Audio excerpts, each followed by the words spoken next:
नमस्ते। अंग्रेजी ग्रामर की दुनिया में एक ऐसा टॉपिक है जो अक्सर लोगों को कंफ्यूज करता है और वो है प्रेजेंट परफेक्ट टेंस। लेकिन घबराने की कोई बात नहीं है। आज हम इस मुश्किल से दिखने वाले टॉपिक को बहुत ही सिंपल और मजेदार तरीके से समझने वाले हैं। हाँ, आई डिड और आई हैव डन सुनने में एक जैसे लगते हैं, है ना? लेकिन इनके मतलब में जमीन आसमान का फर्क है। और आज की इस बातचीत के बाद ये कंफ्यूजन हमेशा हमेशा के लिए खत्म हो जाएगा।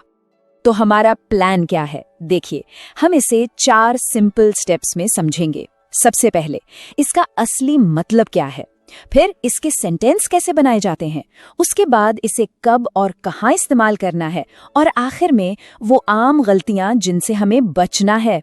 तो चलिए शुरू करते हैं। देखिए, किसी भी रूल को रटने से पहले ना ये समझना बहुत जरूरी है कि आखिर वो है ही क्यों। तो सबसे पहले प्रेजेंट परफेक्ट टेंस की आत्मा को समझते हैं कि इसका असली मतलब क्या है। इसकी परिभाषा बहुत ही सीधी सादी है। एक ऐसा काम जो हुआ तो पास्ट में था, लेकिन उसका कोई ना कोई नतीजा या कनेक्शन आज से यानी प्रेजेंट से जुड़ा हुआ है। बस यही एक बात सबसे जरूरी है, पास्ट और प्रेजेंट के बीच का कनेक्शन। अगर इस पूरे टेंस को बस एक लाइन में समझना हो तो वो ये है। इसे दिमाग में बिठा लीजिए। काम हो चुका है लेकिन उसका असर अभी भी है। यही वो खास फीलिंग है जो प्रेजेंट परफेक्ट टेंस देता है। अच्छा, तो अब ये तो समझ आ गया कि ये टेंस है क्या। अब सवाल उठता है कि इसे इस्तेमाल कैसे करें, मतलब इस टेंस में सही सेंटेंस कैसे बनाए जाते हैं। चलिए देखते हैं। इसका फॉर्मूला ना बहुत ही सिंपल है। एक नॉर्मल पॉजिटिव सेंटेंस के लिए सब्जेक्ट के साथ हैज या हैव लगाइए और साथ में वर्ब की थर्ड फॉर्म। अगर नेगेटिव बनाना है कोई दिक्कत नहीं, हैज हैव के ठीक बाद नॉट जोड़ दीजिए। और अगर सवाल पूछना है तो बस हैज हैव को उठाकर सेंटेंस के शुरू में रख दीजिए। है ना आसान? अब एक छोटा सा कंफ्यूजन हो सकता है कि भाई हैज कहाँ लगाए और हैव कहाँ। तो इसका एक सिंपल सा रूल है। देखिए, ही, शी, इट या कोई भी एक अकेला नाम, उसके साथ हमेशा हैज आएगा। और आई, वी, यू, दे या एक से ज्यादा लोग हों तो उनके साथ हैव लगेगा। बस इतनी सी बात है। और अब आता है इसका गोल्डन रूल, एक ऐसा नियम जिसे कभी कभी भी नहीं भूलना है। प्रेजेंट परफेक्ट टेंस में हमेशा, मैं फिर से कह रही हूँ, हमेशा वर्ब की थर्ड फॉर्म ही लगती है, जिसको हम पास्ट पार्टिसिपल भी कहते हैं। जैसे गो का गॉन, डू का डन और ईट का ईटन। बहुत बढ़िया। तो अब हमें ये भी पता है कि ये टेंस क्या है और सेंटेंस कैसे बनाना है। लेकिन असली खेल तो अब शुरू होता है। असली मास्टरी तब होती है जब ये पता हो कि इसे सही सिचुएशन में इस्तेमाल कब करना है। तो चलिए वो 4 सबसे जरूरी मौके देखते हैं जहां ये टेंस काम आता है। पहला इस्तेमाल उन कामों के लिए जो बस अभी अभी बिल्कुल ताज़ा ताज़ा खत्म हुए हैं। आपको सेंटेंस में जस्ट या रिसेंटली जैसे शब्द दिखेंगे। जैसे ये शब्द दिखें, समझ जाइए कि यहाँ प्रेजेंट परफेक्ट टेंस लगने वाला है। दूसरी सिचुएशन वो है जब काम तो पास्ट में हुआ, पर कब हुआ ये या तो हमें पता नहीं या फिर ये बताना जरूरी ही नहीं है। यहाँ पर क्या हुआ वो जरूरी है, कब हुआ वो नहीं। जैसे I have watched this movie. अब कब देखी, कल देखी, पिछले साल देखी, इससे कोई मतलब नहीं, बस ये कि हाँ फिल्म देखी हुई है। और अब ये तीसरा इस्तेमाल, ये सबसे ज्यादा जरूरी है। यहाँ पर पास्ट का एक्शन प्रेजेंट में रिजल्ट दे रहा है। जरा सोचिए, he has broken his leg.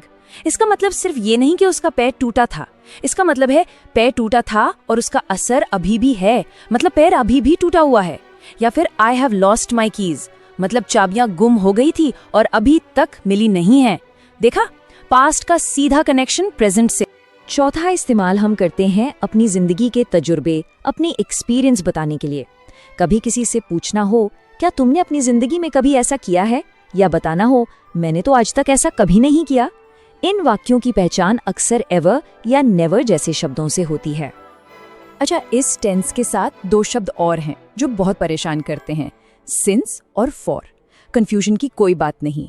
Since बताता है कि काम कब से शुरू हुआ, मतलब एक स्टार्टिंग पॉइंट, जैसे सिंस 2020, सिंस मॉर्निंग।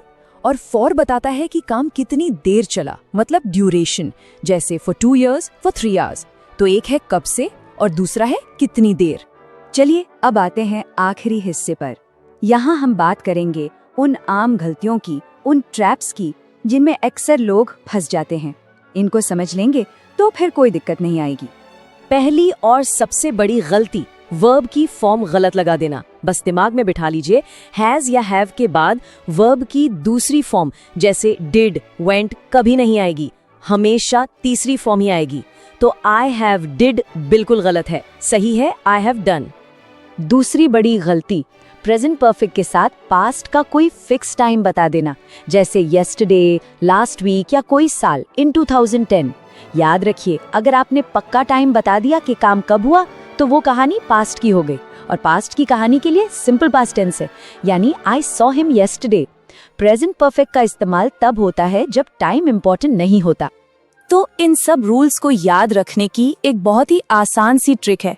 जब भी किसी सेंटेंस को पढ़कर ऐसी फीलिंग आए कि हाँ काम तो हो गया है या उसका असर अभी भी बाकी है, तो बस वहां पर प्रेजेंट परफेक्ट टेंस ही लगेगा। यही इसकी असली पहचान है। तो चलिए फटाफट से रिवाइज करते हैं कि आज हमने क्या सीखा। इसका मेन आइडिया क्या है? पास्ट का एक्शन, प्रेजेंट में रिजल्ट। फॉर्मूला क्या है? हैज या हैव के साथ वर्ब की थर्ड फॉर्म, और इसे इस्तेमाल कब करना है? जब काम अभी अभी खत्म हुआ हो, जिंदगी के एक्सपीरियंस बताने हो, या जब टाइम बताना जरूरी न हो। और जाते जाते एक सवाल सबके लिए, जरा सोचिए और जवाब बनाने की कोशिश कीजिए। What is one new thing I have learned so far this week? देखिए, इस सवाल में भी प्रेजेंट परफेक्ट टेंस का ही इस्तेमाल हुआ है।